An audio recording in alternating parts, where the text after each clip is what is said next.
I want to show you how to take an image off of the internet that you might use for a background or some other part of the image that would be a part of a graphic or project you're working on. Now remember, taking stuff off the internet for a school class is not a problem because you're using it for educational purposes only. But if you are doing this commercially, then you have to be aware of copyrights and who owns what and how to use it. But sometimes you find things on the internet that you're going to take a copy of. Maybe you want a picture of a baseball, and there's no really way to copyright a picture of a baseball unless it has Babe Ruth's signature on it or something. So you find a picture of a baseball and you want to bring it across. So let's look at the process of bringing it to your computer to use. Now the first thing you do is you go into Google, or I guess you could do Yahoo or whatever, but I'm using Google, and I've switched it here to images, not the website, not maps, not anything else, but images. And then I'm going to click here in the search image, and I want to find a nice picture of a waterfall. So I'm going to type in the word waterfall and then hit search. Now, here comes a lot of pictures of waterfalls, but the first thing you have to look at is up here where it says all image sizes. Click on that and go to the large images, not small, not medium, not all, but large. You can even go to extra large, but your number of extra large or high resolution photographs aren't as much as you would find here in large, and they're not as much as you'd find in medium or small. But go to large, and then you see that it's shifted through, and the numbers you're interested in, the numbers here under the picture itself, larger numbers means that it's a higher resolution, especially when you get into the K here, 218K, 219K, 311K. These are all 198, not so much, but the 300s is pretty good. And if you scroll down here and look for what you're trying to find, you see that if you don't find it on the first page, there's 10 more pages. And if I go to 10, and I'm seeing waterfalls still, actually I've got up to 19 pages. If I go to 19, I'm still seeing a ton of waterfalls, and I could go to 28. So you can see there's a lot of pages here. I'm going to scroll back or work back my way back to that first page.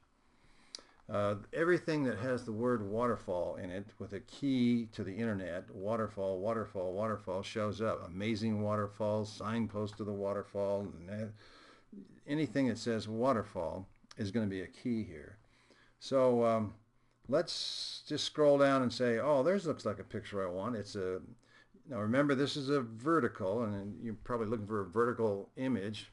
You could crop this well, this is horizontal.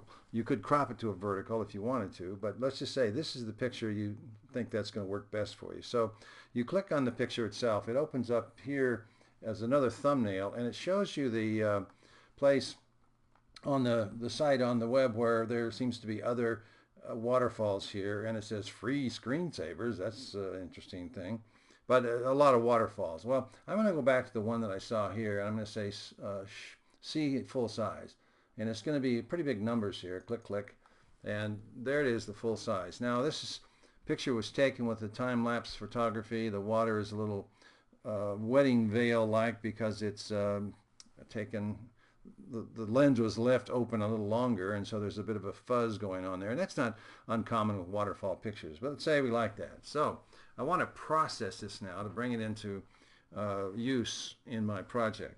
I'm going to hold down the control key on my Mac and click once, and the save image as is what you're looking for. You click on the save image as, and it says, where do you want to put this? Now it's called Waterfall 11 on the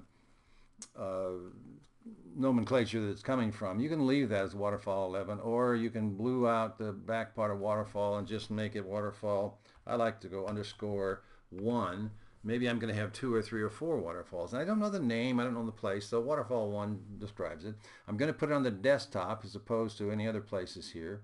So that it'll go to the desktop, and then I can move it to wherever I want to store it.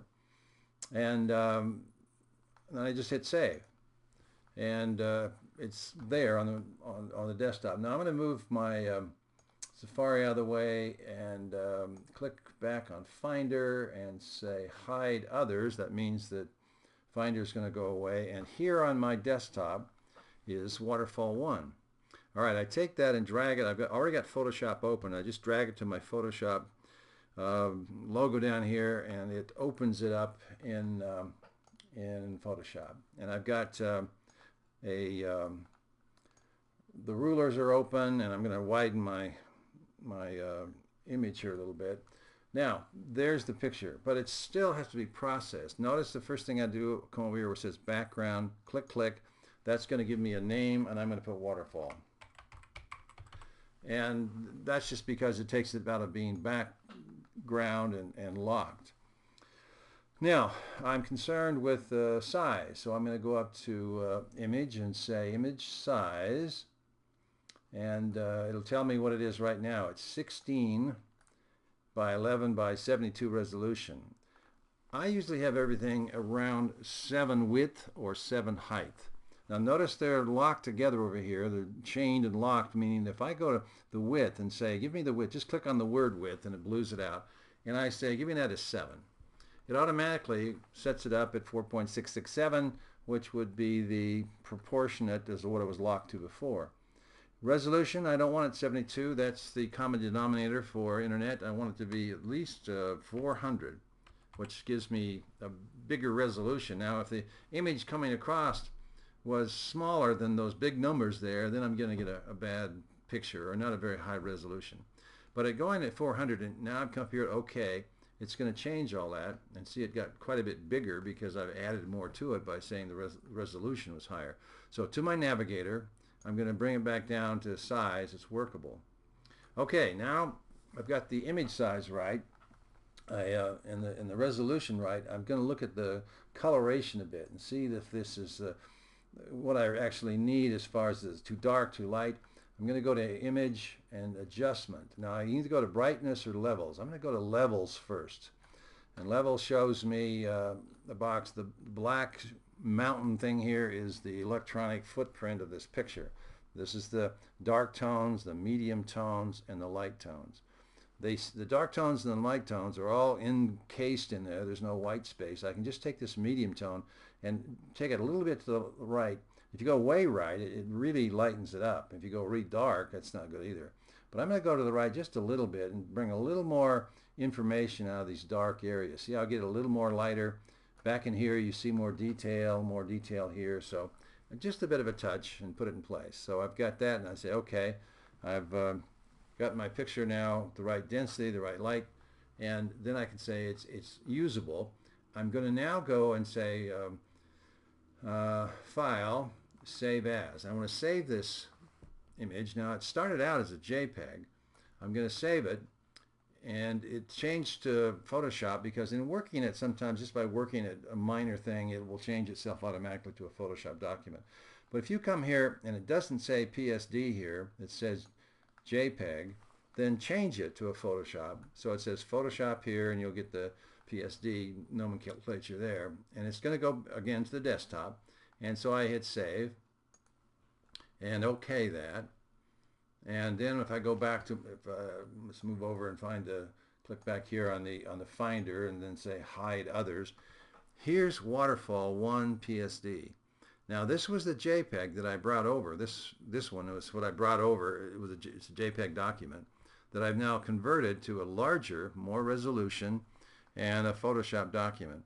This I don't really need to keep anymore. I've got this one now the way I want it. I can take this one and actually put it in the trash. Sometimes you say, well, I'll keep it, but if you've got it worked and you're satisfied with this, then there's just something else you don't have to worry about in keeping. Now, if I go back to this document and reopen it in Photoshop, actually it's still there, it just jumps back to it. I could go back and work this one now and make it a little more interesting. For example, there's a limb or twig or branch here. I could come through with my cloning tool and clean that out. And using the waterfall and like for like, I could carefully take out that branch so it isn't just sort of sitting there, and let the other thing be in place.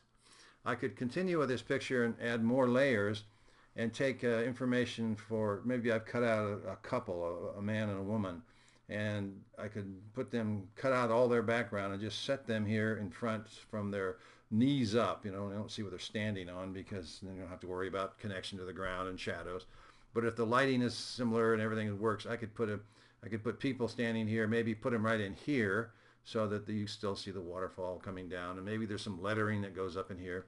It depends, but this is how you take a picture and process it and get it ready for use as background or as a layer in some other Photoshop project you're working on.